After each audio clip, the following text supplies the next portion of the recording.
तो राधे राधे बच्चों, कैसे हैं आप लोग? उम्मीद करते अच्छे होंगे। हम लोग पीछे वाले वीडियो में बातचीत का लेखक परिचय किए थे, अच्छी तरह से किए थे, सब कुछ समझ में भी आया था। और उसी वीडियो में हम ये भी बोले थे कि अगला वीडियो हम आप लोगों के लेकर आऊंगा और उसमें हम लोग बातचीत का जो संपूर्ण अर्थ है वो समझेंगे। तो आज हम आप लोगों के लिए हाजिर हैं, मैं गोपाल सर, और आप सब इस वीडियो को भी उसी तरह से देखें जैसे कि पिछले वीडियो को आप लोग बढ़िया से देखे थे। आइए हम लोग अब शुरू करते हैं अपने क्लास को। देखिए, बातचीत निबंध जो है, पहला बात तो ये होता है सबके मन में कि जैसे ही बोलते हैं निबंध तो सबके मन में लगता है कि वो किसी के बारे में लिखा गया होगा, तो उतना हम लोग को इंटरेस्टिंग नहीं लगता है। लेकिन ये वैसा निबंध नहीं है। ये निबंध ऐसा है जो कि हमको कई चीजें सिखाता भी है और बहुत अच्छी बातें से बताया गया है किस प्रकार से हम लोग बातचीत करने का ढंग सीखेंगे, कहाँ पे हम लोग किस प्रकार से बात करना चाहिए, दो लोगों के बीच बात कैसा होता है, 10 लोगों के बीच बात कैसा होता है, अकेले में बात लोग कैसा करता है, ये सारी चीजें हम लोग देखेंगे। तो वीडियो बहुत ही मजेदार होने वाला है। तो सबसे पहले अगर आप लोग इस वीडियो को देख रहे हैं तो सबसे पहले वीडियो को लाइक करें और हमारे चैनल को पर नए हैं तो चैनल को सब्सक्राइब करो। और इस वीडियो को अगर आपको लगे कि नहीं ये हमारे लिए यूजफुल है तो अपने दोस्तों के पास भी शेयर करें। और इसके बाद हम लोग एक और वीडियो बनाएंगे जिसमें कि हम लोग पूरे ऑब्जेक्टिव और सब्जेक्टिव करेंगे। तो आइए हम लोग शुरू करते हैं। कि इसे तो सभी स्वीकार करेंगे कि अनेक प्रकार की शक्तियां जो वरदान की भांति ईश्वर ने मनुष्य को दी है उनमें वाक शक्ति भी एक है। देखिए बच्चों, लेखक यहाँ पे कहते हैं कि इसे तो सभी स्वीकार करेंगे कि जिस प्रकार की ईश्वर ने मनुष्य को अनेक प्रकार की शक्तियां दिया है, सोचने की शक्ति दी है, सुनने की शक्ति दी है, देखने की शक्ति दी है, उसी प्रकार से वाक शक्ति भी एक है। जिसकी बच्चों वाक शक्ति का अर्थ होता है बोलने की शक्ति। इस पूरे संसार में एक मनुष्य ही ऐसा जीव है जो कई प्रकार की आवाजें निकाल सकता है, कई प्रकार की भाषा बोल सकता है। मनुष्य के अलावा यह वरदान और किन्हीं को नहीं मिला है। तो वाक शक्ति हम लोगों के लिए ईश्वर ने एक वरदान के रूप में दिया है। यदि मनुष्य की और इंद्रियां अपनी अपनी शक्तियों में अविकल रहती और वाक शक्ति मनुष्य में ना होती तो हम नहीं जानते कि इस गूंगी सृष्टि का क्या हाल होता। कहता है क्या, यदि मनुष्यों में अनेक प्रकार की शक्तियां रहती और उस मनुष्य में जिसमें कि कई प्रकार की शक्तियां हैं, अगर उस मनुष्य में वाक शक्ति नहीं होता तो पता नहीं इस पूरे गूंगी सृष्टि का क्या हाल होता। पूरी मतलब सृष्टि ही गूंगी प्रतीत होता। सब लोग लूंज पूंज से हो मानो कोने में बैठा दिए गए होते और जो कुछ सुख दुख का अनुभव हम अपनी दूसरी इंद्रियों के द्वारा करते उसे अवाक होने के कारण आपस में एक दूसरे से कुछ ना कह सुन सकते। कहता कि दोस्तों, अगर लोगों को अगर ये मनुष्यों को ये वाक शक्ति नहीं मिलता, वाक शक्ति उनके पास अगर नहीं होता तो सभी लोग लुंज पुंज होकर के एक कोने में मानो पड़े होते, है ना। जो हम लोग एक दूसरे का जो सुख दुख हम लोग बांटते हैं, जो सुख दुख को शेयर करते हैं, वाक शक्ति अगर नहीं होता तो ये सुख दुख हम शेयर नहीं कर पाते। देखिए, हमारे मन के ऊपर अगर कोई प्रकार का बोझ होता है या किसी प्रकार खुशी भी होता है, हम लोगों के सामने शेयर किया करते हैं, उनके सामने बोलते हैं, वो भी अपने सुख दुख को हमारे सामने बोलते हैं। अगर हमारे पास ये वाक शक्ति नहीं होता, अगर हमारे पास ये बोलने का शक्ति नहीं होता, पता नहीं हम लोग इस तरह से अपने सुख दुख को आपस में शेयर कर पाते कि नहीं। देखिए बच्चों, आज हम लोगों को अगर शरीर में किसी प्रकार की पीड़ा होती है तो हम बेझिझक सामने वाले को बोल देते हैं। लेकिन क्या आप जरा सा अनुभव कीजिए, क्या जानवर ऐसा काम कर सकता है? पक्षी ऐसा काम कर सकता है? अगर कोई जानवर हमारे गांव घर में अगर कोई जानवर अगर बीमार पड़ता है तो उसको कौन सी तकलीफ है, कहाँ पे दर्द है, नहीं है, ये वो बता पाता है क्या? नहीं बता पाते। क्यों? क्योंकि उनके पास वाक शक्ति नहीं है। और हम ये चीजें बता देते हैं, हमको यहाँ पे तकलीफ है, ऐसे है वैसे। तो ये बच्चों, ये वाक शक्ति जो है सच में एक वरदान के रूप में ईश्वर ने हमें दिया है। इस वाक शक्ति के अनेक फायदे में स्पीच, वक्तृता और बातचीत दोनों है। देखिए बच्चों, कहता है इस वाक शक्ति का अनेक फायदा है, जैसे स्पीच है, वक्तृता के साथ बातचीत भी है। ये सब जो है वाक शक्ति का अनेक फायदा है। किंतु स्पीच से बातचीत का ढंग ही निराला हो जाता है। देखिए बच्चों, स्पीच से बातचीत का ढंग क्या होता है? निराला हो जाता है। देखिए, जब भी आप लोग स्पीच करते हैं, भाषण देना, आप लोग देखते होंगे कि अगर कोई व्यक्ति अगर भाषण देने जाता है तो वो डायरेक्ट जो बात बोलना चाहता है वो बात डायरेक्ट नहीं बोलता है। वो पहले सभी को संबोधित करता है कि आपके सामने जो बैठा हुआ है उन सभी को वो पहले संबोधित करते हैं, उसके बाद वो अपना बातों को रखते हैं। बातचीत में वक्ता को नाज नखरा जाहिर करने का मौका नहीं दिया जाता। देखिए बच्चों, नाज नखरा का अर्थ होता है कि अगर हम 2 व्यक्ति 3 व्यक्ति अगर बातचीत करते रहता है तो उसको जो मेन बात बोलना होता है वो सीधे बोल देता है, वो नाज नखरा नहीं करता है। नाज नखरा करने का अर्थ ये हुआ कि अगर आप देखते हैं कोई व्यक्ति अगर भाषण देने जाता है तो वो सबसे पहले बोलेगा लेडीज एंड जेंटलमैन, या फिर भाइयों बहनों, जो भी होता है, संबोधित करना, है ना। उस तरह से वो क्या करते हैं? पहले संबोधित करते हैं। क्या आप अपने घर में अगर 5 लोग बैठ के बात करते हैं, क्या उसमें आप लोग ये बातें बोलते हैं? नहीं बोलते हैं ना। सिंपल क्या करते हैं, हम लोगों के मन में जो बातें होता है वो बातें डायरेक्ट हम बोल देते हैं, उसमें हम लोगों को संबोधित नहीं करते हैं। लेकिन स्पीच में ये चीजें होता है। वही कहता है बच्चों कि बातचीत में वक्ता को नाज नखरा जाहिर करने का मौका नहीं दिया जाता। अगर सिंपली अगर 2 लोग 3 लोग बात कर रहा है तो उसमें ये सब चीजें बोलने का आवश्यकता नहीं है, उसमें उसको नाज नखरा करने का मौका नहीं दिया जाता है कि वह बड़े अंदाज में गिन गिन कर पांव रखता हुआ पुलपिट पर जा खड़ा हो और पुण्याह वाचन या नांदी पाठ की भांति घड़ियों तक साहबान, मजलिस, चेयरमैन, लेडीज एंड जेंटलमैन की बहुत सी स्तुति करे करावे और तब किसी तरह वक्तृता का आरंभ करे। अगर कोई व्यक्ति अगर जाता है भाषण देने के लिए, सबसे पहले वो वहां के लोगों को संबोधित करता है, कई प्रकार का वो नाज नखरा भी करता है, जबकि 2 व्यक्तियों की बातचीत अगर होता है तो उसमें ये चीजें देखने के लिए हमको नहीं मिलता है। जहां कोई मर्म या नोक की चुटीली बात वक्ता महाशय के मुख से निकलती की ताली ध्वनि से कमरा गूंज उठता है, और जो वक्ता होता है वो बोलने के साथ साथ बीच बीच में कुछ ऐसी बातें बोलती है कि पूरे हॉल जितने भी व्यक्ति वहां पर बैठे होते हैं सभी लोग हल्ला करने लगते हैं, उसके अंदर एक जुनून, एक जोश आ जाता है और वो सभी तालियां भी बजाते हैं। जैसे कि आप लोग सुने होंगे कि अगर कोई व्यक्ति अगर किन्हीं को मोटिवेट करते हैं, आप भी अगर कहीं ऑफलाइन क्लास में पढ़ते होंगे तो सर लोग अगर आप लोगों को मोटिवेट करते होंगे, कोई अगर शायरी बोलते होंगे तो आप लोग अगर वो शायरी अच्छा लगता होगा, वो बातें पंक्ति अगर अच्छा लगता है तो हम लोग भी तालियां बजाते हैं, आप लोग भी तालियां बजाते होंगे। जैसे कि अगर कोई आपको बोल दे कि कौन पहुंचा है अपनी आखिरी मंजिल तक, सबके लिए थोड़ा आसमान बाकी है, ये तुझे लगता है तू उड़ने के काबिल नहीं, मुझे पता है तेरे पंखों में अभी भी उड़ान बाकी है। तो ऐसी बातें सुनने के बाद क्या होता है, हमारे मन में एक उत्साह आने लगता है, एक जुनून आ जाता है और हम लोग हल्ला करके क्या करते हैं, तालियां बजाने लगते हैं। जस्ट वही बात स्पीच में होता है, जबकि ये चीजें हम घर में अगर 2-4 व्यक्ति अगर आपस में बातचीत करते हैं तो ये चीजें उसमें देखने के लिए नहीं मिलता है ना। इसलिए वक्ता को खामखा ढूंढकर कोई ऐसा मौका अपनी वक्तृता में लाना ही पड़ता है जिसमें करल ध्वनि अवश्य हो। इसीलिए हर कोई भाषण नहीं दे सकता है। अगर हम या आप कोई व्यक्ति अगर वहां पे भाषण देने जाइएगा ना और डायरेक्ट अगर आप अपना बातें बोलिएगा तो लोग सुनते सुनते नजरअंदाज कर देंगे आपको। तो वो जो वक्ता होते हैं जो वहां पे भाषण देते हैं वो लोगों को ध्यान अपने आकर्षित करने के लिए बीच बीच में ऐसी बातें को बोलते हैं। वही हमारी साधारण बातचीत का कुछ ऐसा घरेलू ढंग है कि उसमें ना करतल ध्वनि का कोई मौका है, ना लोगों के कह कहे उड़ाने की कोई बात रहती है। हम 2 आदमी प्रेम पूर्वक संलाप कर रहे हैं, जबकि हम लोग घर में अगर हम लोग 2-4 आदमी अगर बात करते हैं ये चीजें घर में देखने के लिए नहीं मिलता है। ऐसा नहीं होता कि घर में 2 व्यक्ति के बीच बात हो रहा है, कोई अगर थोड़ा सा कोई अच्छा बात अगर बोले तो उसके बाद पर तालियां वगैरह बजाने लगता है, ऐसा कहीं नहीं होता है। 2 व्यक्तियों की बातचीत में नहीं होता है। ये चीजें देखने के लिए मिलता है कहाँ पे, स्पीच में, भाषण में। कोई चुटीली बात आ गई हंस पड़े, और वैसे भी 2 व्यक्ति भी आपस में बात करते हैं तो वहां भी चुटीली बातें आती है। चुटीली बातें करते ये हुआ कि कुछ हंसी वाली बातें आती है, लेकिन वहां पे उस तरह का लोग नहीं हंसता जैसे कि कोई सभा में हंसता है ना, उस तरह से यहाँ पे नहीं हंसता है। बस मुस्कुराहट से होठों का केवल पलक उठना ही इस हंसी की अंतिम सीमा होता है। बस 2 व्यक्ति के बाद बीच में अगर बातचीत होता है तो अगर कोई थोड़ा सा अगर चुटकुल्ला वाला बात बोले तो हल्का से ऐसे हंसा, बस उतना ही उसका हंसी रहता है। लेकिन स्पीच में ऐसा नहीं होता है। स्पीच में लोग के अंदर एक नया उत्साह आ जाता है, हल्ला करके क्या करता है, तालियां बजाता है। स्पीच का उद्देश्य सुनने वालों के मन में जोश और उत्साह पैदा कर देना है। स्पीच का अर्थ ही होता है कि जो व्यक्ति सुन रहा है उसके मन में क्या करना, उत्साह उत्पन्न कर देना, उसके मनों में जोश जुनून उत्पन्न कर देना। यही होता है स्पीच का मेन लक्ष्य होता है। घरेलू बातचीत मन रमाने का ढंग है। घर में हम लोग बातचीत करते हैं किस लिए, मन रमाने के लिए। नहीं काम मिला, चलो एक बात का अपना घोड़ा छोड़ दिए, चल रहा है ना, ऐसी चीजें होता है। उसमें स्पीच की वह संजीदगी बेकदर हो धक्के खाती पीती है, और बातचीत में वो जो भाषण का जो माहौल होता है वो माहौल वहां पे नहीं बन पाता है। आगे लिखा गया है कि जहां आदमी की अपनी जिंदगी मजेदार बनाने के लिए खाने पीने चलने फिरने आदि की जरूरत है, वहां बातचीत की भी उसको अत्यंत आवश्यकता है। कितनी महत्वपूर्ण बातें बोला गया यहाँ पे कि जहां आदमी की अपनी जिंदगी मजेदार बनाने के लिए खाने पीने चलने फिरने का जरूरत होता है, वहीं पर लोगों को अपनी जिंदगी मजेदार बनाने के लिए बोलने का भी आवश्यकता होता है। बोलना भी उनको क्या जरूरी है, तभी उनका जीवन क्या होगा, मजेदार बन सकता है। अगर आसपास में अगर कोई ऐसे व्यक्ति होगा जो बोल नहीं पाता है, देखिएगा वो बिल्कुल एक मतलब वो उस माहौल का मजा नहीं ले पाता। वो उसके मन में कई प्रकार की बातें चलता है लेकिन वो बेचारा सामने रख नहीं पाते हैं। और हमारे पास अगर वाक शक्ति है तो हम लोग आसानी से क्या करते हैं, जिंदगी का मजा लेते हैं बातचीत करके, है ना। ये सारी चीजें होता है। जो कुछ मवाद या धुआं जमा रहता है वह बातचीत के जरिए भाप बनकर बाहर निकल जाता है।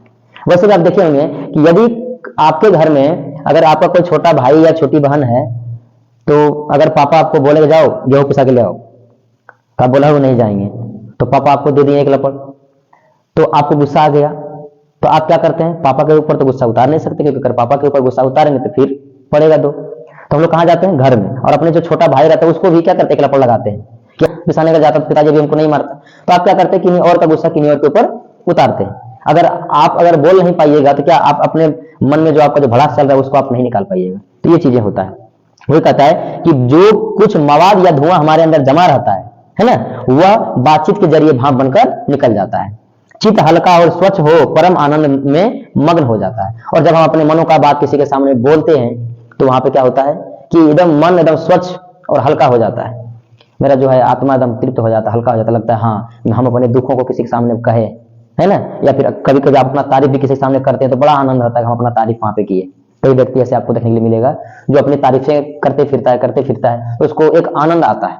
लेकिन अगर उनके साथ अगर वाक शक्ति उनके पास नहीं होता शायद वो आनंद इनको नहीं मिल पाता। बातचीत का भी एक खास तरह का मजा होता है। बातचीत का भी एक अलग ही मजा होता है। जिसको बातचीत करने की लत लग जाती है वे इसके पीछे खाना पीना भी छोड़ देते हैं। आपके गांव में एक दो महिलाएं ऐसी होगी कि जब तक वो चार घर महिलाएं से बात नहीं करेगी, वो जब तक 4 महिलाएं के घर नहीं जाएगी तब तक वो अपना काम कुछ नहीं करती। आप ऐसे देखे होंगे। तो ये कहता है जिसको भी बातचीत करने की लत पड़ जाती है वे इसके पीछे खाना पीना भी छोड़ देते हैं। जिसको बातचीत करने का लत लग जाता है ना, वो क्या करते हैं? खाना पीना भी त्याग देते हैं, छोड़ देते हैं, क्योंकि वो अपना वो मजा खोना नहीं चाहते हैं जो मजा उसके वो माहौल में मिल रहा है। अपना बड़ा हर्ज कर देना उन्हें पसंद आता है, पर वे बातचीत का मजा नहीं खोना चाहते। उनका एक काम थोड़ा सा नहीं हो चलेगा, लेकिन वो बातचीत करने का मजा वो नहीं खोना चाहते। अगर हम ही लोग अगर 10 दोस्तों के बीच में अगर हम ही लोग बैठ जाते हैं और बातचीत अगर करना प्रारंभ कर देते हैं तो हमको नहीं लगता है कि वो माहौल को हम छोड़ के वहां से जाएं। तो एक अलग ही तरह का मजा आता है, अलग ही तरह का आनंद आता है। ये आप लोग जो अनुभव किए होंगे।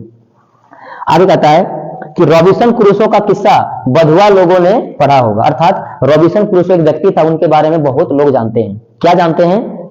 तो जिसे 16 वर्ष तक मनुष्य मुख देखने को नहीं मिला था। ध्यान दीजिएगा बच्चों, यहां से ऑब्जेक्टिव क्वेश्चन बनता है कि किनको 16 वर्ष तक मनुष्य का मुख देखने के लिए नहीं मिला था? तो रॉबिन्सन क्रूसो। किनको? Robinson Crusoe. किनको 16 वर्ष तक मुख देखने के लिए नहीं मिला था? तो रॉबिन्सन क्रूसो को। कुत्ता बिल्ली आदि जानवरों के बीच में रह 16 वर्ष के उपरांत उसने फराइडे के मुख से एक बात सुनी थी। यहां से 2 क्वेश्चन बनता है। यहां से 2 क्वेश्चन बनता है। पहला क्वेश्चन बनता है दोस्तों कि किनको 16 वर्ष तक मनुष्य का मुख देखने को नहीं मिला था? किनको 16 वर्ष तक मनुष्य के मुख देखने को नहीं मिला था? तो वो कौन थे? Robinson Crusoe. कौन थे? Robinson Crusoe. उसके बाद एक क्वेश्चन और यहां से बनेगा कि रॉबिन्सन क्रूसो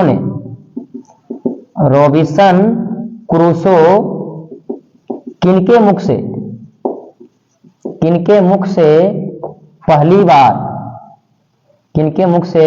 पहली बार बात सुना था?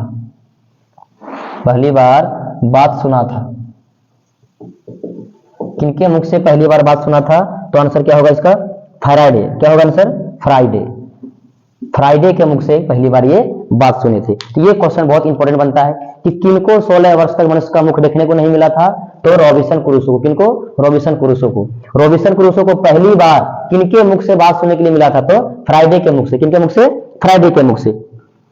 आगे कहता है यद्यपि उसने अपनी जंगली बोली में कहा था, और रॉबिन्सन क्रूसो पहली बार जब फ्राइडे के मुख से सुना था तो वो जंगली बोली में अपना कुछ वो बोले थे, पर उस समय रॉबिन्सन को ऐसा आनंद हुआ मानो उसने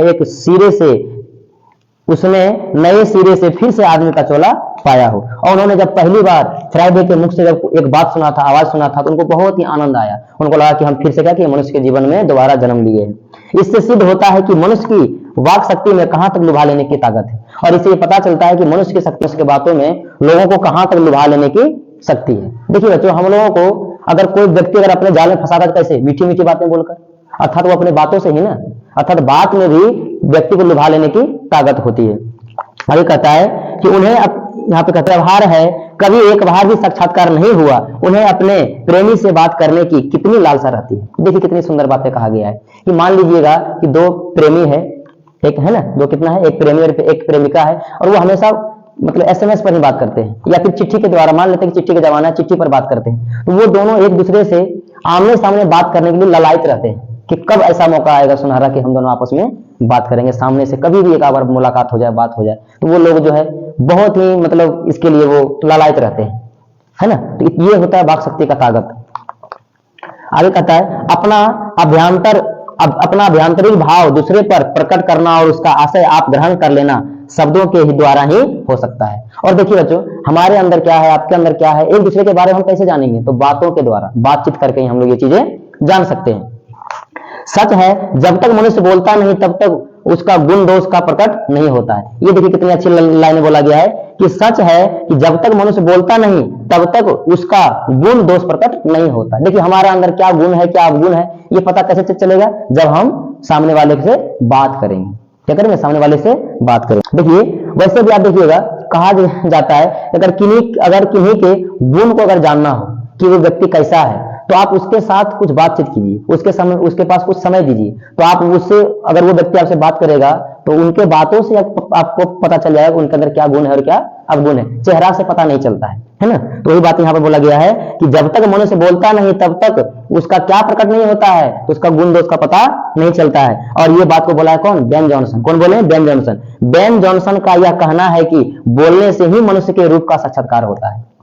ये बात किसने बोला था कि बोलने से ही मनुष्य के रूप का साक्षात्कार होता है? तो बेन जॉनसन ने। कौन? Ben Jonson. देखिए यहाँ पे 3 नाम आया है। एक आया रॉबिन्सन क्रूसो, जिनको 16 वर्ष तक मनुष्य का मुख देखने के लिए नहीं मिला था। एक व्यक्ति आया था फ्राइडे, जिनके मुख से पहली बार रॉबिन्सन क्रूसो ने बात सुना था, शब्द सुना था। और एक व्यक्ति आए हैं जिनका नाम है क्या? Ben Jonson. क्या नाम है? Ben Jonson. बेन जॉनसन का कहना है कि उसके बोलने से ही उसके गुणों का साक्षात्कार होता है। जब तक मनुष्य बोलेगा नहीं तब तो उसका क्या गुण है क्या नहीं है ये पता नहीं चलेगा। ये सब्जेक्टिव में भी आपको क्वेश्चन आएगा कि बेन जॉनसन के मत को लिखें। तो बेन जॉनसन का कहना था कि जब तक मनुष्य बोलता नहीं है तब तो उसके गुणों का पता नहीं चलता है। बहुत ही उचित ज्ञान पड़ता है। इस बातचीत की सीमा 2 से लेकर वहां तक रखी जा सकती है जहां तक उनकी जमात, मीटिंग या सभा ना समझ ली जाए। और बातचीत जब एक बार होता है ना, 2 व्यक्तियों के बीच से बातचीत जब छूटता है तो वो पूरी दूर तक क्या होता है? फैल जाता है। आगे कहता है एडिसन का मत है। किनका मत है? एडिसन का मत है कि असल बातचीत सिर्फ 2 व्यक्तियों के बीच में होता है। यहां से भी सब्जेक्टिव ऑब्जेक्टिव दोनों क्वेश्चन बनता है कि एडिसन का क्या मत है? तो एडिसन का मत है कि असल बातचीत कितने व्यक्ति के बीच होता है? 2 व्यक्ति के बीच होता है। और सही, ये बात सही भी है। हम लोग 2 व्यक्ति जब आमने सामने रहते हैं ना तभी खुल के बात करते हैं। 3 के बीच में खुल के बातचीत नहीं होता है। 2 व्यक्ति के बीच में ही खुल के बातचीत होता है। तो ये बात कौन कहे थे? एडिसन। कौन कहे थे? एडिसन। तो एडिसन का कहना था कि असल बातचीत कितने व्यक्तियों के बीच होता है? 2 व्यक्तियों के बीच में होता है। जिसका तात्पर्य यह हुआ कि जब 2 आदमी होते हैं तभी अपना दिल एक दूसरे के सामने खोलते हैं। जब 3 हुए तब वह 2 की बात कोसों दूर हो जाती है। असल बातचीत, दिल खोल के बातचीत कितने व्यक्ति के बीच होता है? 2 व्यक्ति के बीच। जब तीसरा वहां पे प्रवेश करता है तो वो दोनों का बातचीत एकदम कोसों दूर क्या होता है? चला जाता है। और जो तीसरा व्यक्ति अगर पूछता है भाई साहब क्या बात कर रहा था, तो वो ये दोनों मिल करके उनको उल्लू बनाने लगता है। हाँ कुछ नहीं, ऐसे बात हो रहा था, है ना। कोसों दूर वो बात चला जाता है। कहा भी गया है कि 6 कान में पड़ी बात खुल जाती है। सही बात कहा गया है। 6 कान अर्थात 3 व्यक्ति, एक व्यक्ति के 2 कान तो 3 व्यक्ति के 6 कान। तो 6 कान में पड़ी बातें खुल जाती है, वो कभी सेपरेट में नहीं रहता। जैसे कि मान लीजिए हम दोनों दोस्त के बीच में बात हुआ, हमारा एक करीबी दोस्त है, उसको बोलेंगे एक बात बोलते हैं, किसी को नहीं बोलना, ऐसा ऐसा हुआ था। और उसका भी एक करीबी दोस्त होगा, वो भी उसके सामने जाएगा, वो भी यही बात बोलेगा कि एक बात बोलते किसी को नहीं बोलना, ऐसा ऐसा हुआ था। और उसका भी कोई ना कोई करीबी दोस्त होगा। ऐसे करते करते श्रृंखला बनते जाता है और धीरे धीरे वो बातें फैल जाता है। इसीलिए 6 कानों में पड़ी बातें जो है, 6 कानों में पड़ी बातें खुल ही जाती है, वो कभी सेपरेट नहीं रह पाता है ना। आगे कहता है दूसरे यह कि किसी तीसरे आदमी के आ जाते हैं, या तो वे दोनों अपनी बातचीत से निरस्त हो बैठेंगे या उसे निपट मूर्ख अज्ञानी समझ बनाने लगेंगे। अब यदि 2 व्यक्ति अगर खुल के बातें कर रहा है, तीसरा अगर वहां पे पहुंच गया, ये दोनों मिल करके उसको उल्लू बनाने लगेंगे कि अरे कुछ नहीं था, ऐसे ऐसे बात हुआ है ना। मतलब वो गाड़ी का पटरी क्या होता है, चेंज कर देते हैं ये दोनों मिल करके। आगे कहता है जैसे गर्म दूध और ठंडे पानी के 2 बर्तन पास पास हटा कर रखे जाए तो एक का असर दूसरे पर पहुंच जाता है, अर्थात दूध ठंडा हो जाता है और पानी गर्म हो जाता है। वैसे ही 2 आदमी पास बैठे हो तो एक का गुप्त असर दूसरे पर पहुंच ही जाता है। कितनी अच्छी बातें बोला लेखक ने। कहते हैं कि जैसे कि गर्म दूध का गिलास और ठंडे पानी का गिलास अगर सटा करके रख दिया जाए तो गर्म दूध का प्रभाव ठंडे पानी के गिलास पर पड़ता है, और इस के गिलास का जो प्रभाव होता है वो गर्म दूध के गिलास पर पड़ता है। अर्थात जो गर्म दूध था वो धीरे धीरे पानी के असर से ठंडा होने लगता है, और पानी जो ठंडा था वो गर्म दूध के असर से धीरे धीरे वो गर्म होने लगता है। वैसे ही यदि दो व्यक्ति आपस में, अगर दो व्यक्ति आमने सामने अगर बैठे हो ना, तो वो दोनों अपने आप को रोक नहीं सकते हैं, उनको बोलना ही पड़ता है। अर्थात एक का गुप्त असर दूसरे के ऊपर पड़ने ही लगता है। अगर हम लोग मान लीजिए कहीं सब बस में या कहीं ट्रेन में अगर हम लोग सफर करते हैं, तो वहां पे आप देखते होंगे कि एक अनजान व्यक्ति हमारे बगल में बैठता है, फिर भी कुछ देर तक हम चुप रहते हैं, लेकिन एक समय ऐसा आता है कि हम चुप नहीं रह पाते हैं और एक दूसरे से बात हम लोग करने ही लगते हैं। तो वही बात यहाँ पर होता है। चाहे एक दूसरे को देखे भी नहीं, तब बोलने को कौन कहे, एक के शरीर की विद्युत दूसरी में प्रवेश करने लगती है। जब पास बैठने का इतना असर होता है तो बातचीत में कितना असर होगा। जब हम लोग सामने बैठते हैं तो ऐसा लगता है कि हमारा कुछ भाव उनके अंदर जा रहा है, उनका कुछ भाव हमारे अंदर आ रहा है, तो फिर बातचीत करेंगे तो बातचीत करने से इसका असर कितना पड़ेगा। जब सामने केवल बैठता है व्यक्ति तो लगता है कि मतलब वो हमारे सामने बैठा है, हम उनसे बात करें, और असल में जब हम बातचीत करेंगे तो कितना असर इनका पड़ेगा। इसे कौन ना स्वीकार करेगा, इसे सभी को स्वीकार करेंगे। कोई भी अगर अनजाना व्यक्ति हमारे सामने आ जाता है, हम उसे खुल के बातें चीतें करने लगते हैं, अपने आप को रोक नहीं पाते हैं। अस्तु, अब इस बात को 3 आदमियों के साथ देखना चाहिए। जब 3 आदमियों के बीच जब बातचीत होता है तो देखिए लेखक क्या कहते हैं कि मानो एक त्रिकोण सा बन जाता है। जब 3 व्यक्ति के बीच बातचीत होता है तो मानो एक त्रिकोण सा बन जाता है, एक त्रिभुज सा क्या होता है, बन जाता है। तीनों चित मानो 3 कोण होते, तीनों चित अर्थात तीनों का जो मन होता है वो मानो क्या है, 3 त्रिभुज का 3 कोण हो, और तीनों की मनोवृत्ति के प्रसन्न की धारा मानो उस त्रिकोण की 3 भुजाएं हो। और तीनों के बीच जो बात होता है वो मानो कि ऐसा लगता है कि वो मानो त्रिभुज की तीनों भुजाएं, ये उससे बोला, वो उससे बोला, उससे बोला, इस प्रकार से वो बातें घूमते रहता है ना। गुपचुप असर तो उन तीनों में परस्पर होता ही है। जो बातचीत 3 में की गई वह मानो अंगूठी में नग सी गड़ जाती है। जब 3 व्यक्तियों के बीच जब बातचीत होता है ऐसा लगता है कि वो अंगूठी में जो पत्थर होता है उसकी तरह क्या होता है, वो गड़ जाता है। आगे कहता है, उपरांत जब 4 आदमी हुए तब बेतल्लुफी की को बिल्कुल स्थान नहीं रहता। और कहता है जब 4 व्यक्ति आता है तो फिर वहां पर इन तीनों का कोई बात ही नहीं रहता। फिर 4 जब व्यक्ति जहां पे हुआ बस वहां पर मस्ती की ही बातें होने लगता है, ये बातें बिल्कुल चेंज हो जाता है, खत्म हो जाता है। खुल के बातें ना होगी। जब 4 व्यक्ति आते हैं फिर खुल के बातें नहीं होती है। जो कुछ बातचीत की जाएगी वह फॉर्मेलिटी, गौरव और संजीदगी के लक्ष्य में सनी हुई होगी। और कहता है 4 व्यक्तियों के बीच जो बातचीत होता है बस अपने बारे में बड़ाई कोई कर रहा है, कोई उसके बारे में बड़ाई कर रहा है, यही चीजें होता है 4 व्यक्ति के बीच में बातचीत होता है ना। 4 से अधिक की बातचीत तो केवल राम रमवल कहलाती है। ध्यान दीजिए, यहां से ऑडिटिव क्वेश्चन होगा कि 4 से अधिक व्यक्तियों के बीच जो बातचीत होता है वो क्या कहलाती है, राम रमवल। केवल मन को रमाने के लिए, केवल अपने मन को बहलाने के लिए 4 से अधिक व्यक्तियों के बीच जो बातचीत होता है उसे हम संलाप नहीं कर सकते, उसे हम लोग संलाप नहीं कर सकते हैं। इस बातचीत के अनेक भेद हैं। 2 बुढ़ों की बातचीत जमाने की शिकायत पर हुआ करती है। जब 2 बुढ़े अर्थात जब 2 दादाजी अपने आमने सामने बात करते हैं तो वो जमाने का शिकायत करेंगे, हमारे जमाने में ऐसा था, आज के जमाने में ऐसे है ना, ये चीजें होता है। वे बाबा आदम के समय की ऐसी दास्तान शुरू करते हैं जिसमें 4 सच हो और 10 झूठ हो। तो 2 दादाजी जब आपस में बात करते हैं, जब 2 बुढ़े आपस में बात करते हैं, बूढ़े लोग, तो उसमें आप देखिएगा कि वो पुराने जमाने के, अपने जमाने का बातें क्या करेंगे, निकालेंगे, बोलेंगे, और उसमें से ऐसी ऐसी बातें बोलेंगे कि 4 सच होगा, 10 क्या होगा, झूठ होगा। एक बार उनकी बातचीत घोड़ा छूट जाना चाहिए, पहरों बीत जाने पर भी अंत ना होता। बस एक बार उनका खाली शुरू हो जाना चाहिए, एक बार बातें जहां शुरू हुआ फिर वो जल्दी अंत ही नहीं होता है ना। प्रायः अंग्रेजी राज प्रदेश और पुराने समय की रीति रिवाज का, रीति नीति का अनुमोदन और इस समय के सब भांति लायक नौजवानों की निंदा उनकी बातचीत का मुख्य प्रकरण होगा। और वे अपने जमाने का पूरा बुराई करेंगे और आजकल का जो नवयुवक है उनका बुराई करेंगे, देखो फलना ऐसे करता। हम पढ़े लिखे हुए के लिए तो शेक्सपियर, मिल्टन और स्पेंसर जी पर नाचा करेंगे।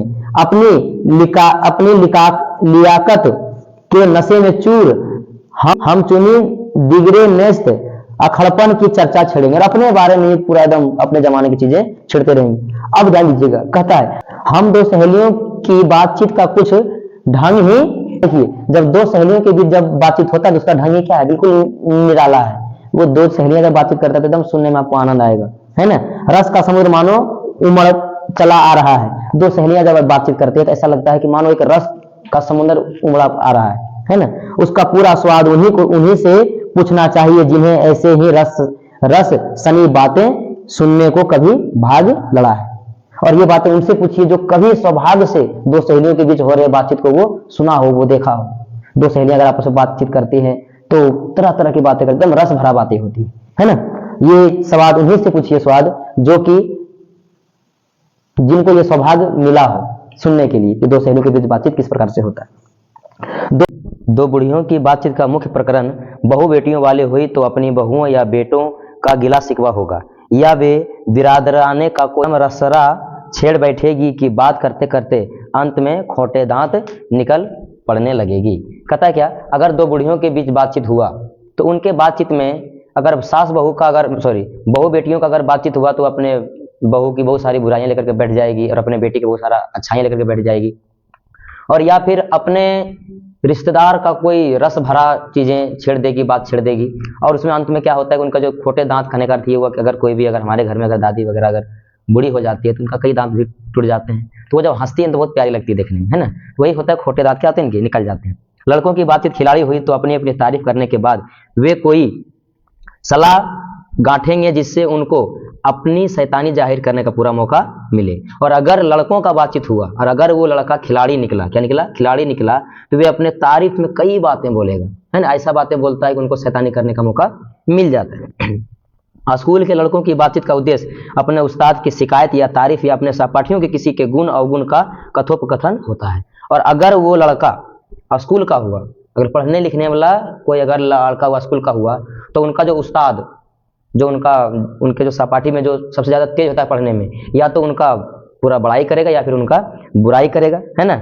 और या फिर वो अपने मतलब उनका जो दोस्त वगैरह होता है उनका गुण अवगुण का ही चर्चा वो करेंगे, फलना ऐसे, फलना वैसे, फलना बोलने में बहुत तेज है। या कोई दोस्त ऐसे भी होता है कि हाँ वो पढ़ने में तेज है, वो तो ऐसे ही चोरी करके नंबर लाता है, ऐसे लाता है, ऐसे लाता है। मतलब या तो वो अपने दोस्तों का बुराई करेगा या फिर उसका बड़ाई करेगा, है ना। पढ़ने में कोई लड़का तेज हुआ तो कभी अपने सामने दूसरों को ना गिनेगा। और अगर स्कूल का बच्चा कोई पढ़ने में अगर तेज हुआ, आप लोग भी अगर स्कूल जाते हैं देखते होंगे कि अगर कोई लड़का पढ़ने में थोड़ा ज़्यादा तेज है तो वो थोड़ा सा इतरा के चलता है, थोड़ा घमंड करता है। लेकिन एक बात हम आपको बता दें आज कि आप कितना भी तेज पढ़ने में क्यों ना हो जाए, आप कभी भी अपने अंदर घमंड नहीं लाइए, क्योंकि घमंड क्या करता है, हमारे मेहनत को कम कर देता है।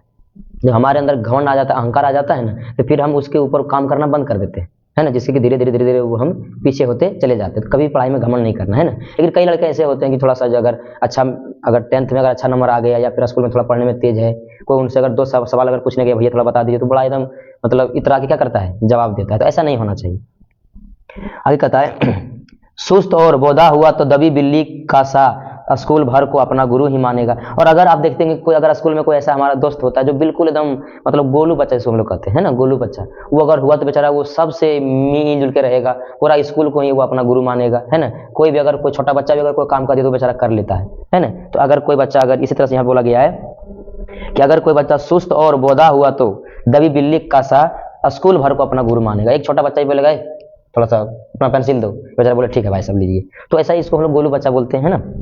आगे कहता है इसके अलावा बातचीत की और बहुत सी किस्में हैं, कई बातचीत का कई सारा मतलब प्रकार है। राजकाज की बात, व्यापार संबंधी बातचीत, दो मित्रों में प्रेमालाप इत्यादि, ये सब बातचीत होता है। अगर एक व्यापारी और ग्राहक के बीच भी बातचीत होता है, अगर दो दोस्त अगर मतलब बहुत दिनों के बाद मिलता है तो उनके बीच भी बातचीत होता है।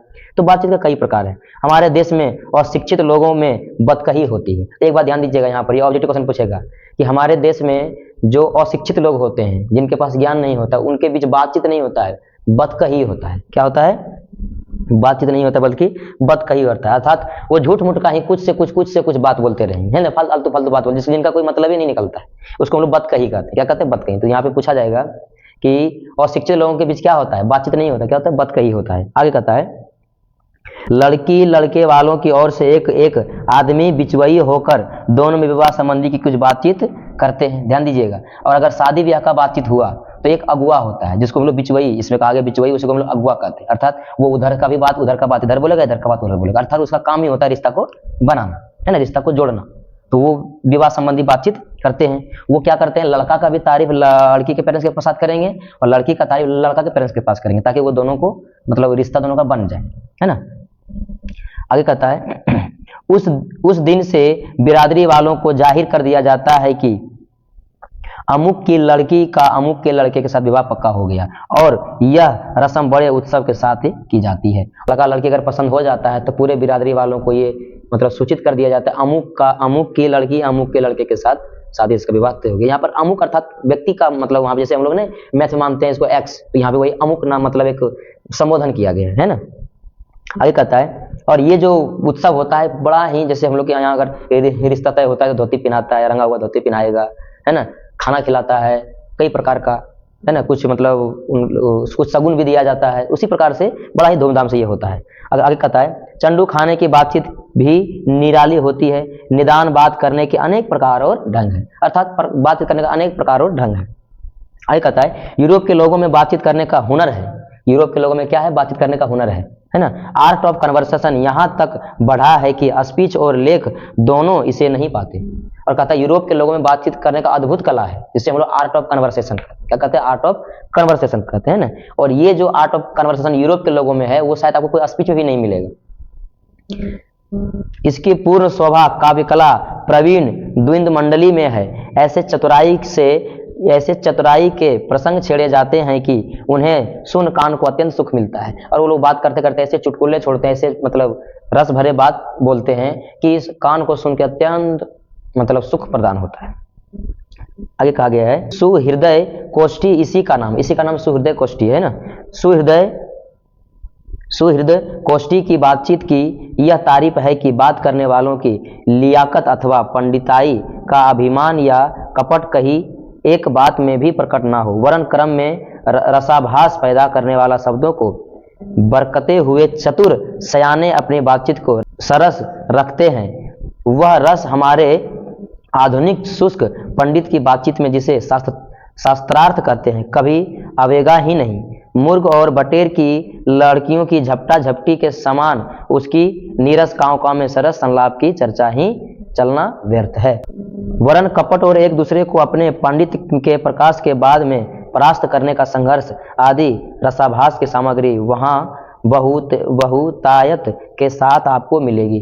अगर दो पंडितों के बीच अगर बातचीत होता है तो एकदम शास्त्र का बातचीत होगा, आप कितना शास्त्र जानते हैं, आप कितना शास्त्र जानते हैं, दोनों की जो है दोनों के बीच में शास्त्राकार होता है ना। शास्त्र की ही बातें होगा, लंबा लंबा बातें होगा। ये बोलेगा मतलब ये पंडित जी बोलेंगे हमारे इतना शास्त्र आप नहीं जानते, वो बोलेंगे हमारे इतना शास्त्र आप नहीं जानते, और दोनों के बीच लंबी बातचीत चलती है।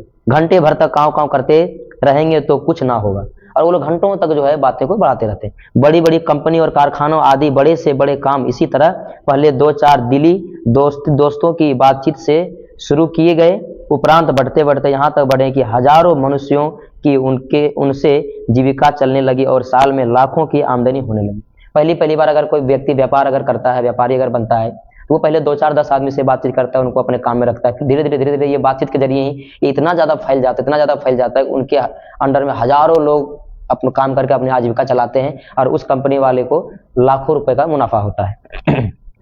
25 वर्ष के ऊपर वालों की बातचीत अवश्य ही कुछ ना कुछ सारगर्भित होती होगी, अनुभव और दूरंदेशी से खाली ना होगी। और 25 से नीचे की बातचीत में यद्यपि अनुभव, दूरदर्शिता और गौरव नहीं पाया जाता है। कहता है अगर 25 से अधिक उम्र वाले व्यक्ति अगर आपस में बातचीत करते हैं, उनके बात में कुछ ना कुछ पॉइंट होता है, वो कुछ ना कुछ काम की ही बातें करता है। लेकिन अगर 25 वर्ष से नीचे वाले व्यक्ति अगर बात करता है तो उनमें उनके बात में ना कोई अनुभव होता है और ना ही कुछ होता है, तो फालतू की बातें करता है, ऐसा लेखक कहते हैं ना। पर इनमें एक प्रकार का ऐसा दिल बहलाव और ताजगी रहती है जिसकी मिठास उससे 10 दुगनी चढ़ी बढ़ी है। लेकिन 25 से नीचे वाले लोग जो बातचीत करते हैं, उनके बातचीत में भले ही कुछ काम का बात ना हो, लेकिन रस भरा बातें होता है, बड़ा अजीब अजीब बातें बोलता है, जिनको कि उनको अत्यंत खुशी मिलता है। यहाँ तक हमने बाहरी बातचीत का हाल लिखा है। यहाँ तक लेखक कहते हैं कि हम तो बाहर का ही बातचीत तक यहाँ पे लिखे। अब यहाँ पर आता है जो लेखक मेन पॉइंट बताना चाह रहे हैं, इसमें दूसरे फरीक के होने की बहुत आवश्यकता है। बिना किसी दूसरे मनुष्य के हुए जो किसी तरह संभव नहीं है, और जो दो ही तरह पर हो सकता है, या तो कोई हमारे यहाँ कृपा करे या हम ही जाकर दूसरे को कृतार्थ करें। कहता देखिए बातचीत अकेले में कैसे कीजिएगा, तो बातचीत कम से कम होगा तो 2 व्यक्ति होना चाहिए, और अगर आपको बातचीत करने का मन हो गया तो आपके सामने एक व्यक्ति जब तक नहीं आएगा तब तक आप बातचीत कर नहीं सकते। तो इसके लिए या तो आपके घर में कृपा करके कोई आपसे बात करने के लिए आ जाए, या फिर आप ही को उनके घर जाकर के जाना पड़ेगा, तभी आप बातचीत कर सकते हैं, है ना। तो अगर हम देखा जाए तो बाहरी अगर बातचीत हम करते हैं तो उसमें 1 से अधिक व्यक्ति को हमको आवश्यकता होता है।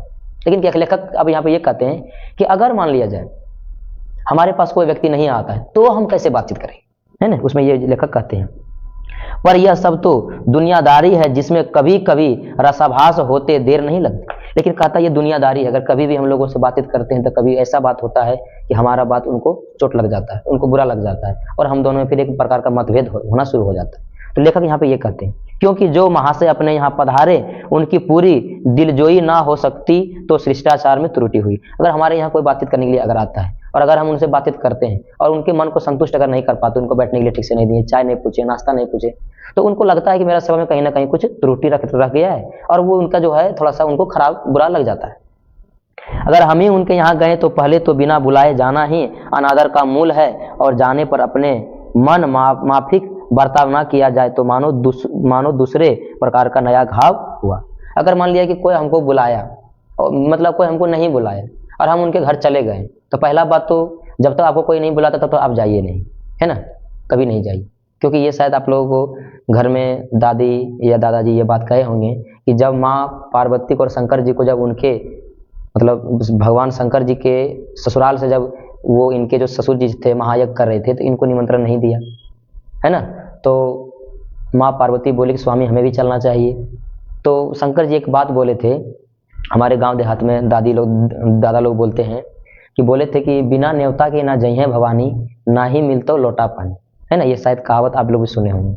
और वही बात वहाँ पे हुआ, बिना बुलाए माँ पार्वती गई, उनका अनादर हुआ और अंतिम में उनको सहन नहीं हुआ और वो हवन कुंड में कूद के अपने तन को मतलब जला दी, है ना। तो वही यहाँ पे भी लेखक कहते हैं पहले बात तो बिना बुलाए जाना नहीं चाहिए। और दूसरी बात अगर हम चल भी गए बिना बुलाए तो हमारा आदर सम्मान ठीक से नहीं होता है तो अंदर से हमको बहुत बुरा लगता है कि हम क्यों इनके यहाँ आए। आप कभी देखे होंगे कि अगर बिना बुलाए अगर आप किसी के यहाँ जाते हैं और आपको कोई नहीं पूछता है, बैठने के लिए भी नहीं बोलता, तो अंदर से एक बड़ा मतलब बेइज्जती टाइप का लगता है कि हम क्यों इसके घर आ गए, है ना। तो वही यहाँ पे लेखक कहते हैं, इसलिए सबसे उत्तम प्रकार बातचीत करने का हम यही समझते हैं कि, अब लेखक कहते हैं कि सबसे बातचीत करने का सबसे उत्तम तरीका हम यही समझते हैं कि वह शक्ति अपने में पैदा कर सके कि अपने आप बात कर लिया करे। वही लेखक कहते हैं कि हम क्यों किसी और के पास बात करने के लिए जाएं, क्यों हमको किसी और आदमी का जरूरत पड़े, हम क्यों ना हम अपने अंदर ही ऐसी शक्ति को विकसित कर लें कि हम स्वयं से बात कर लें। तो ये एक दिन के प्रयास से नहीं होगा, आपको अपने अंदर इस प्रकार का एक मतलब शक्ति विकसित करना होगा जिससे कि आपको बातचीत करने के लिए किसी अन्य व्यक्ति का आवश्यकता ना पड़े, आप स्वयं से बातचीत कर लें। हमारी भीतरी मनोवृत्ति प्रतिक्षण नए नए रंग दिखाया करती है। वह प्रपंचात्मक संसार का एक बड़ा भारी आईना है जिसमें जैसी चाहो वैसी सूरत देख लेना कुछ दुर्घट बात नहीं, और जो एक ऐसा चमनिस्तान है जिसमें हर किस्म के बेल बूटे खिले हुए हैं, ऐसे चमनिस्तान की सैर में क्या कम दिल बहलाव है। कहते देखिए हमारा जो भीतरी मनोवृत्ति है, हमारा जो भीतर का आत्मा है, वो प्रतिक्षण नए नए रंग को दिखाती है। ऐसा समझिए एक दर्पण है, हमारा भीतरी मनोवृत्ति क्या एक दर्पण है, इसमें आप जिस प्रकार का चाहे उस प्रकार का आप मतलब चीजें देख सकते हैं। जैसे अगर मान लीजिए अगर आप आंख बंद कीजिए तो आपको आंख के आगे भी अंधेरा लग रहा होगा, लेकिन आप देखने का प्रयास कीजिए कि हमारे सामने मतलब तरह तरह का मिठाइयाँ रखा हुआ है, देखिए आपको वो मिठाई दिखाई देगा। आप मन ही मन में ये मतलब अपने आप में ये सोचिए कि हम हवाई जहाज में उड़ रहे हैं, तो देखिए आपको ऐसा अनुभव होगा कि हम वास्तव में वहाँ उड़ रहे हैं। तो हमारी मनोवृत्ति जो है प्रतिक्षण नए नए जो है रंग को दिखाती है। ये एक विशाल दर्पण है, एक विशाल आईना है जिसमें आप जिस प्रकार का चाहे उस प्रकार का सूरत आप देख सकते हैं, है ना। इसमें कई प्रकार का रंग बिरंगी चीजें भी आप देख सकते हैं। अगर आप मान लिया जाए कि आप अपने घर में हैं और आपको मन किया कि नहीं थोड़ा सा हम अपने नाना जी को या नानी को थोड़ा देख लेते, आंख बंद कीजिए, आप उनको देख लीजिएगा यहीं से, है ना। इस प्रकार की हमारी मनोवृत्ति है जो प्रतिक्षण नए नए, तो ये दिल बहलाव का एक तरीका है। अगर हमारे समक्ष कोई नहीं आया, हम किसी से बात क्यों करने जाए, हो सकता है हमारा बात उनको बुरा लग जाए, तो हम अपने अंदर ही ऐसी शक्ति विकसित कर लेंगे कि हम जो है स्वयं से बात कर लेंगे। मित्रों का प्रेमालाप कभी इनकी 16वीं कला तक भी ना पहुंच सका। इसी सैर का नाम ध्यान या मनोयोग या चित्त को एकाग्र करना है, जिसका साधन 1-2 दिन का काम नहीं। और इसी को हम लोग कहते हैं ध्यान, इसी को हम लोग कहते हैं मनोयोग, इसी को हम लोग बोलते हैं चित्त को एकाग्र करना। और ये एक दिन में संभव नहीं है ना। इसीलिए साधु संत लोग कहते हैं कम से कम सुबह सुबह आप 10 मिनट कम से कम मौन धारण कीजिए, है ना। एकदम अस्थाई से मतलब बैठ जाइए और मतलब एकदम बिल्कुल शांत से आंख बंद करके बैठ जाइए। इससे क्या होता है हमारे जो मतलब अलग अलग जो हमारे अंदर जो नकारात्मक ऊर्जा होता है वो बाहर निकलता है और सभी सकारात्मक ऊर्जा एक जगह पर क्या होता है केंद्रित होता है। और ये 1-2 दिन के काम नहीं है। वर्षों के अभ्यास के उपरांत यदि हम थोड़ी भी अपनी मनोवृत्ति स्थिर कर अवाक हो अपने मन के साथ बातचीत कर सके तो मानो अहो भागी। और कहता है बहुत दिन के परिश्रम के बाद अगर हम कभी थोड़ा सा भी अगर हम अवाक होकर के, अवाक मतलब चुपचाप होकर के, अगर हम स्वयं से बात करने में अगर हम कामयाब हो गए तो समझिए ये हमारा भाग्य है। ऋषि मुनि लोग भी तो ऐसे ही करते हैं, जंगलों में रहते हैं, पुराने जमाने में जंगलों में रहते थे तो बिल्कुल वो स्वयं से बात करते थे। एक वाक शक्ति मात्र के दमन से ना जाने कितने प्रकार का दमन हो गया। हमारी जीवहा कतरनी के समान सदा स्वच्छंद चला करती है, उसे यदि हमने काबू ना कर लिया तो क्रोधाधिक बड़े बड़े अजय शत्रुओं को बिना प्रयास जीत अपने वश में कर डाला। कहता है कि देखिए हमारे जो मन, ये हमारा जो जीव है ना, वो बहुत ही चंचल है। जिनके कंट्रोल में ये जिनके नियंत्रण में ये उनका जीव है, समझिए वो व्यक्ति बढ़िया है। जिनके नियंत्रण में ये जीव नहीं है, समझिए वो व्यक्ति किसी से भी शत्रु। उसे यदि हमने काबू कर लिया तो क्रोधाधिक बड़े बड़े अजय शत्रुओं को बिना प्रयास जीत अपने वश में कर डाला। इसलिए अवाक रह अपने बातचीत करने का यह साधन यावत साधन का मूल है। शक्ति परम पूज्य मंदिर है और परमार्थ एकमात्र सोपान है। और कहता है कि अब देखिए शक्ति ही क्या है, परम पूज्य है हमारे लिए। अगर हमारे अंदर शक्ति है तो ही हम कुछ कर सकते हैं। शक्ति हमारे लिए परम पूज्य एक मंदिर है और परमार्थ एकमात्र सोपान है ना। तो इस तरह से हम लोगों को बातचीत करना चाहिए। उम्मीद करते हैं आप सभी को ये क्लास बहुत ही अच्छा लगा होगा और शुरू से अंत तक आप लोगों को वीडियो देखने के लिए बहुत बहुत धन्यवाद। आप सभी इसी तरह से थोड़ा सा सहयोग करते रहिए तो शायद मैं आप लोगों के लिए कुछ कर सकता हूँ। और अगले इसके जस्ट बाद अगले वीडियो आएगा जिसमें कि हम लोग सबसे पहले बातचीत का सारांश देखेंगे, उसके बाद इनका ऑब्जेक्टिव देखेंगे और फिर इसका सब्जेक्टिव देखेंगे, है ना। तो मिलते हैं फिर अगले क्लास में। राधे राधे।